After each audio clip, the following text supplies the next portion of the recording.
I learned about your losses, and this is the month that we remember our babies.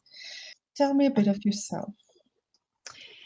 Elize, I am a single mom, and I am a courageous lady who decided to really invest in myself in the last 5, 6 years to regain many of the dreams that I had to put aside. And I've actually done quite a good job, I must say, of being courageous and taking risks and taking hands with people to pivot. So I established my training facilitation business as Rise, Grow, Lead Consulting. And in a nutshell, I help people develop deeper personal leadership. Okay. And I'm a very happy mom of a 19-year-old student.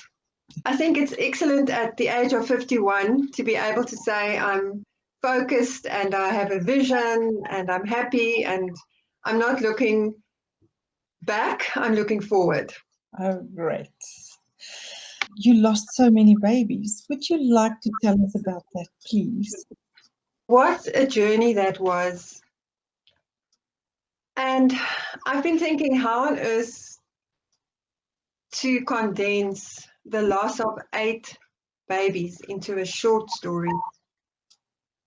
And I think the best way is just to say every loss of every baby was as bad as the one before.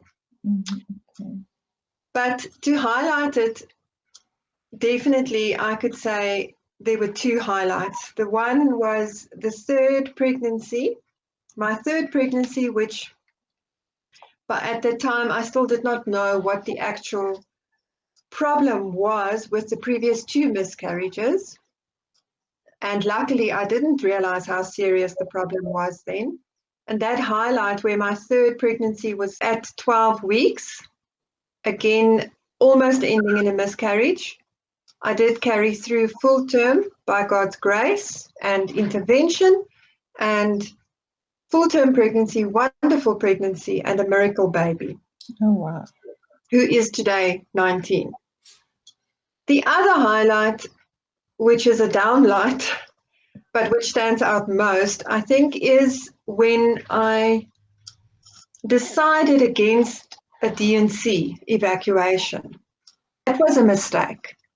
Okay. I think emotionally there were many things that intervened and in my mind, in my decision making.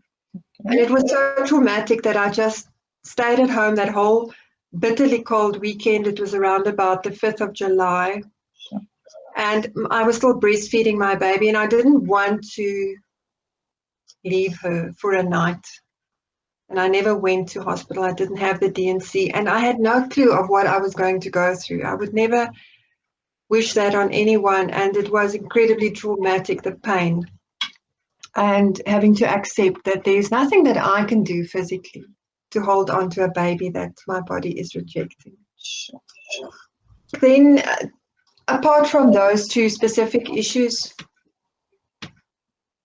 trying to figure out in your mind what on earth is happening, and being with other women who are celebrating their pregnancies, falling pregnant or giving birth, and I'm somewhere in between, and I haven't got answers. And doctors didn't have answers.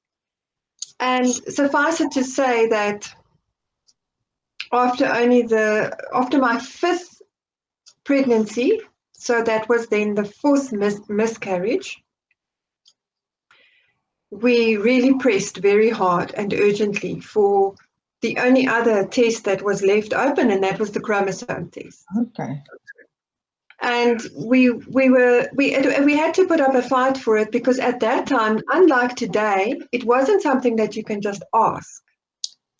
Okay. And we had no history in our family that supported the idea of genetic problems. After the test came back, we had to deal with the shock.